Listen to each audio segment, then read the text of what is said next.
بسم اللہ الرحمن الرحیم۔ آج ہم ایک بہت اہم ترین موضوع پر بات کر رہے ہیں اور اس وقت یہ بہت ہی تشویش کا موضوع بنا ہوا ہے۔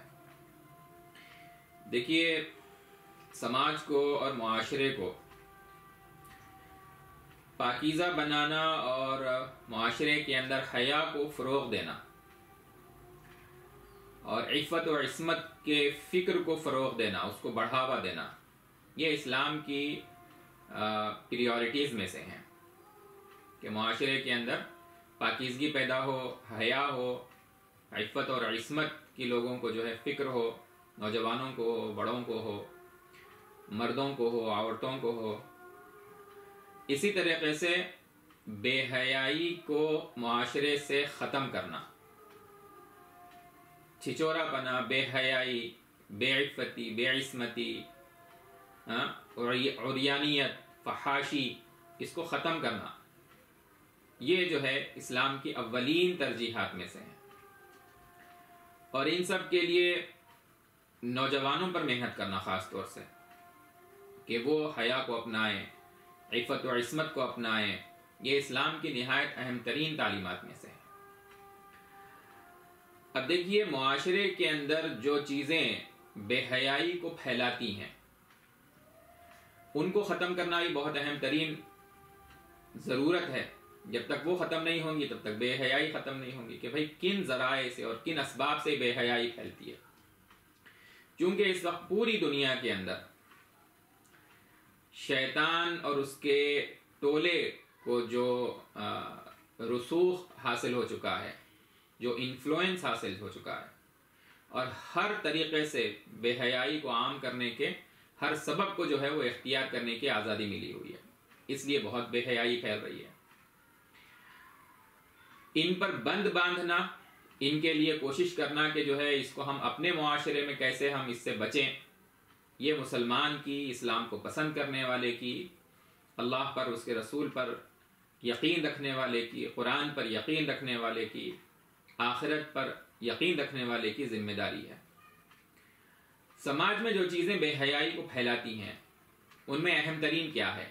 ایک اہم ترین اس میں سے چیز ہے، بہت ساری چیزیں ہیں، ایک اہم ترین ہے یہ آج کل بے حیائی کی جو پارٹیز ہیں، جن کا چلن آج کل بہت بڑھ گیا ہے، یہ جو ہے ایک بہت بڑا سبب بن گیا ہے۔ ان میں سے ایک جو ہے نیو ایئر پارٹیز بھی ہیں۔ ہماری ریاست کے جو بڑے علماء کرام ہیں اور دینی تنظیموں کے جو ذمہ داران ہیں، ان حضرات کی فکریں اس بارے میں بہت بڑھ گئی ہیں۔ وہ بہت فکریں کر رہے ہیں کہ یہ جو بے حیائی کی پارٹیز سے جو معاشرے کو، سماج کو نقصان پہنچ رہا ہے، اس سے ہم معاشرے کو کیسے بچائیں۔ علماء کی ایک اہم ترین فکر اس وقت کی ہے، اور انہوں نے ایک لائحہ عمل دیا ہے ہم لوگوں کو کہ یعنی مساجد کے ذمہ داران، خطبہ حضرات، خطیب حضرات، مساجد میں خطبہ دینے والے، انہیں جو ہے ایک پیغام دیا ہے، میسج دیا ہے، ان سے اپیل کی ہے کہ یہ جو نیو ایئر پارٹیز کا جو سیلیبریشن ہے، یہ بےہودہ پارٹیز جو ہے ہر سال منعقد کی جاتی ہیں، کنڈکٹ کی جاتی ہیں، اس میں نوجوانوں کا جو ہے اس میں مبتلا ہو جاتے ہیں نوجوان، ان سے ان کی حفاظت کی پوری کوشش کی جائے۔ دسمبر کی آخری تاریخ رات 12 بجے کے بعد جو نیو ایئر شروع ہوتا ہے، شمسی سولار سسٹم کا، اس کو منانے کا جو طریقہ ہے کہ رات کے 12 بجے جو ہے وہ سال کے پہلی رات کو یا ابتدائی لمحات کو منایا جائے، یہ عیسائیوں کا طریقہ ہے۔ اصلاً عیسائی جو ہے اس کو مناتے ہیں، نیو ایئر سیلیبریشن۔ اسلامی اصول میں تو کہیں پر اس کی کوئی گنجائش نہیں ہے۔ نبی صلی اللہ علیہ وسلم نے آپ صلی اللہ علیہ وسلم نے اپنی امت کو نہ شمسی کوئی جو ہے سال کو منانے، نہ قمری سال کو منانے، کوئی آپ صلی اللہ علیہ وسلم نے ایسی کوئی رسم نہیں دی۔ ہمارا جو آغاز ہے وہ تو ہجری سال سے ہوتا ہے۔ ہماری جو رمضان کا آغاز ہے، حج کا معاملہ ہے، قربانی کا معاملہ ہے، اور اسی طریقے سے دیگر اور جو ہمارے یہاں سلسلے ہیں، وہ ہجری سال سے جو ہے اس کا کیلکولیشن ہمارے پاس ہوتا ہے، لیکن اس ہجری سال کو منانے کا بھی ہمارے پاس کوئی تصور نہیں ہے، نبی صلی اللہ علیہ وسلم نے نہیں دیا۔ نیو ایئر سیلیبریشن چاہے وہ قمری ہو چاہے وہ شمسی ہو چاہے کسی نسبت سے ہو، اس کو منانے کا کوئی تصور اسلامی تصور نہیں ہے۔ ایک پہلو تو یہ ہے۔ دوسرا پہلو یہ ہے کہ اس میں مزید گناہ ہے۔ پہلا جو پہلو ہے کہ ہمارا نہیں ہے، تو جو کرے گا دوسروں کے طریقے کی پیروی، اس کے بارے میں علماء نے فرمایا من تشبہ بقوم فہو منہم، جو دوسروں کے جو ہے مشابہ زندگی گزارے گا اور جس کے اندر اسلامی تہذیب کا کوئی اثر موجود نہیں ہے، گویا کہ وہ ایسے ہے کہ وہ اسلام میں سے نہیں بلکہ اس دوسرے گروہ میں سے ہے۔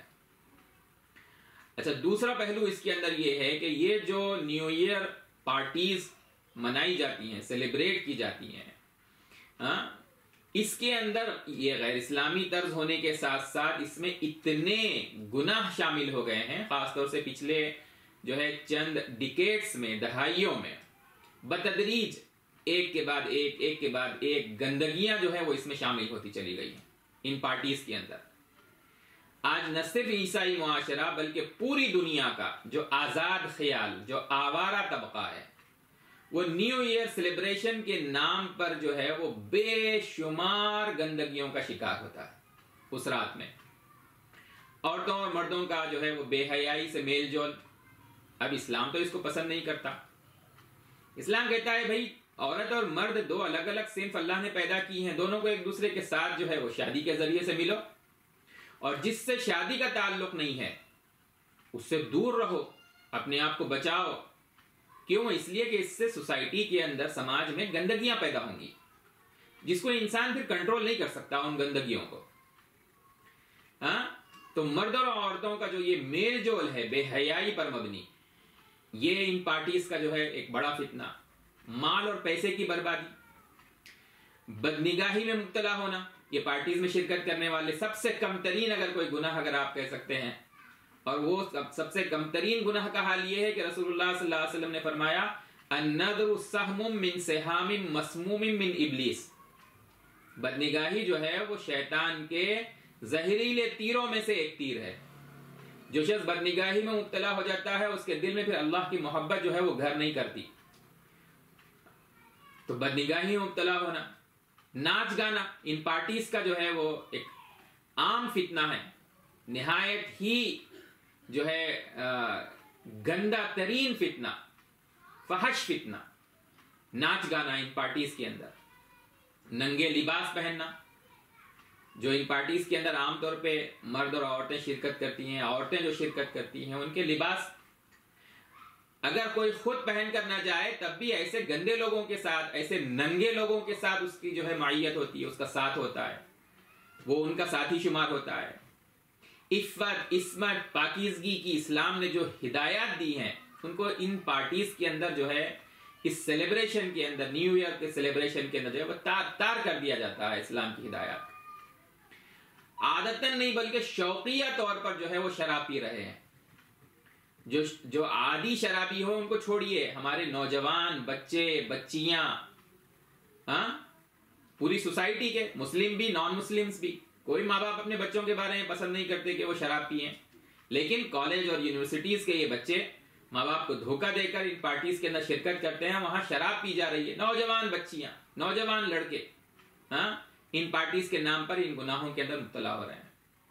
اور ایسے فاسق اور فاجر اور گنہگار قسم کے جو ہے بری صحبت کے اندر اس کا شکار ہونا ان پارٹیز کا جو ہے وہ خاصہ ہے۔ یہ حرام چیزیں جو ہے ان پارٹیز کے اندر جوڑتی چلی گئی ہیں ایک لمبے عرصے سے۔ اب یہ پارٹی کا لازمی حصہ ہے، نیو ایئر پارٹیز کا لازمی حصہ کیا؟ ناچ گانے لگاؤ، اس پر ناچو، اس کے اوپر جو ہے وہ پھر اگر وہ لوگ ان قربتوں کی وجہ سے اور قریب آ جائیں تو پھر زنا میں مبتلا ہو جاتے ہیں۔ عام لوگوں کی بات نہیں ہے، نیک گھرانوں کے بچے، آزاد خیال آوارہ جو ہے لوگوں کی بات نہیں، اچھے خاصے دیندار گھرانوں کے بچے بچیاں ان پارٹیز کے اندر جو ہے وہ شرکت کر رہی ہیں۔ بہت سی جگہوں پر والدین کو پتہ ہی نہیں ہے۔ آج کل ایک ٹرینڈ چلا ہے، گروپ اسٹڈیز کے لیے جو ہے وہ جا رہے ہیں۔ ماں باپ بھی جو ہے نظر انداز کر دیتے ہیں. پتہ نہیں کہاں سے یہ ایک اعتماد آ جاتا ہے کہ میرا بچہ تو جو ہے وہ بہت زیادہ نہیں گر سکتا. جب گر جاتا ہے تب پتہ چلتا ہے کہ بھئی کیا کیا ہو گیا ہے. بچی کے بارے میں بھی یہی معاملہ ہے. تو بہت سی جگہوں پر والدین کو جو ہے پتہ ہی نہیں کیا ہو رہا ہے، اور بہت سی جگہوں میں معلوم بھی ہے لیکن خاموشی اختیار کر رہے ہیں. یہ خاموشی ایک بہت بڑا گناہ ہے.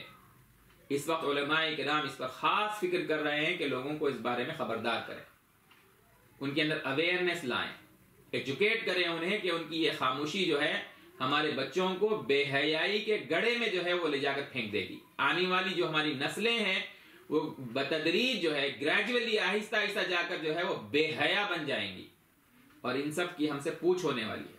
ہم مسئول ہیں، ہم اکاؤنٹیبل ہیں ہم اللہ تعالیٰ کے سامنے. اللہ تعالیٰ نے فرمایا یا ایھا الذین آمنوا قوا انفسکم واہلیکم نارا وقودھا الناس والحجارہ. اپنے آپ کو اور اپنے بچوں کو جہنم کی آگ سے بچاؤ، ایسی آگ جس کا ایندھن انسان اور پتھر ہوں گے. سورہ تحریم کی آیت ہے. اور نبی صلی اللہ علیہ وسلم کا ارشاد ہے، حضرت عبداللہ ابن عمر رضی اللہ عنہ سے مروی ہے، روایت ہے، فرماتے ہیں کہ آپ نے فرمایا کہ کلکم راع وکلکم مسئول عن رعیتہ. تم میں سے ہر شخص جو ہے وہ نگہبان ہے، نگران ہے، اور ہر شخص سے اس کے نگرانی میں جن کو دیا گیا ہے اس سے ان کے بارے میں سوال کیا جائے گا. اہل علم سوچ رہے ہیں کہ بھئی ہمیں ذمہ دار بنایا گیا ہے تو ہم اپنی عوام کو جو ہے خبردار کریں اسلام کے بارے میں. ایسے ہی ہر شخص ہر گھر کے اندر جو ہے جہاں پر اس کے بیوی، اس کے بچے ہیں، ان کے اوپر وہ نگران ہے. الرجل راع فی اہلہ وہو مسئول عن رعیتہ. اپنے گھر والوں کے بارے میں اس سے سوال ہوگا. المرأۃ راعیۃ فی بیت زوجہا. عورت جو ہے اپنے شوہر کے گھر کی جو ہے وہ نگران ہے، اس سے اس کی رعیت کے بارے میں سوال کیا جائے گا. قیامت کے دن اللہ تعالیٰ کے سامنے اس کا جواب دینا ہے. ہمیں اپنے بچوں کو جو ہے کیا ان پر ہم نے محنت کی ہے، سوال ہوگا. مرد سے ہوگا، عورت سے ہوگا، ہر ایک کو جو ہے اس سوال کا جو ہے وہ جواب دینا ہے. یہ جو حدیث ہے کلکم راع وکلکم مسئول عن رعیتہ، امام بخاری نے اپنی صحیح میں اس کو نقل کیا ہے. اس وقت حیدرآباد کے تمام علماء کرام اور جماعتوں اور تنظیموں کے ذمہ دار حضرات جو ہے وہ ملت سے، ملت کے نوجوانوں سے، ان کے ماں باپ سے جو ہے وہ دردمندانہ اپیل کر رہے ہیں کہ خدا کے لیے اپنے معاشرے کو جو ہے اس گندگی سے بچاؤ. خود کو بھی بچاؤ، اپنے بچوں کو بچاؤ، اس گندگی میں مبتلا ہونے سے بچاؤ. یہ ہماری نسلوں کی پاکیزگی کو، حیا کو، عفت و عصمت کو جو ہے وہ ختم کر دے گی. اپنے بچوں پر نگاہ رکھیے، انہیں ایسی کسی پارٹی میں شامل ہونے سے روکیے، اور اس رات ایسے مقامات پر جانے سے روکیے جہاں یہ پارٹیاں ہو سکتی ہیں. بچوں کو بٹھا کر جو ہے اسلامی تہذیب کیا چیز ہے اس کو سکھایا جائے، نبی صلی اللہ علیہ وسلم کا اسوہ سکھایا جائے، صحابہ کی پاکیزہ زندگی کی تعلیم دی جائے، اسلام میں حیا اور عفت کی جو خوبصورت تعلیمات ہیں ان سے آگاہ کیا جائے. بچیوں کو جو ہے وہ پردے کے اہتمام کی تعلیم دی جائے، اور بچوں اور بچیوں دونوں کو اپنے نگاہوں کی حفاظت کرنے کی تعلیم دی جائے. جہاں پردے کا اسلام نے اور لڑکیوں کو حکم دیا ہے، وہاں مردوں کو بھی تو حکم دیا ہے کہ اپنی نگاہیں نیچی رکھو، اور عورتوں سے پہلے مردوں کو حکم دیا ہے یا ایھا الذین آمنوا کہہ کر جو ہے فرمایا گیا قل للمؤمنین یغضوا من ابصارہم. پہلے مرد مومنوں کو کہا گیا ہے کہ اپنی نگاہوں کو جو ہے وہ نیچی رکھو اور اپنی شرمگاہ کی حفاظت کرو. پھر فرمایا وقل للمؤمنات یغضضن من ابصارہن، اپنی نگاہوں کو نیچی رکھیں اور اپنی شرمگاہوں کی حفاظت کریں. کل قیامت کے دن اس بارے میں ہم سب سے سوال ہوگا. عوام کے ساتھ ساتھ اہل علم نے خطبہ جو مسجدوں کے ہیں ہمارے، ان سے بھی جو ہے وہ اپیل کر رہے ہیں کہ جمعہ کے دن جو ہے وہ 31 دسمبر جو ہے وہ جمعہ کو آ رہا ہے، اور 31 دسمبر کی رات میں یہ بے ہودگیاں ہوتی ہیں. تو خطیب حضرات جو ہے اپنے جمعہ کے خطبے کا جو موضوع ہے وہ اس عنوان کو بنائیں، اور مسلمانوں کو جو ہے متفقہ طور پر رہنمائی کریں کہ وہ اپنی ان فتنوں سے جو ہے وہ حفاظت کریں. اللہ تعالیٰ ہمیں نیک توفیق عطا فرمائے اور ان فتنوں سے بچنا آسان فرمائے، ہمارے معاشرے کو پاکیزہ باحیا بنائے، ہمارے نوجوانوں کو عفیف جو ہے عفت والا اور عصمت والا بنائے. آمین یا رب العالمین.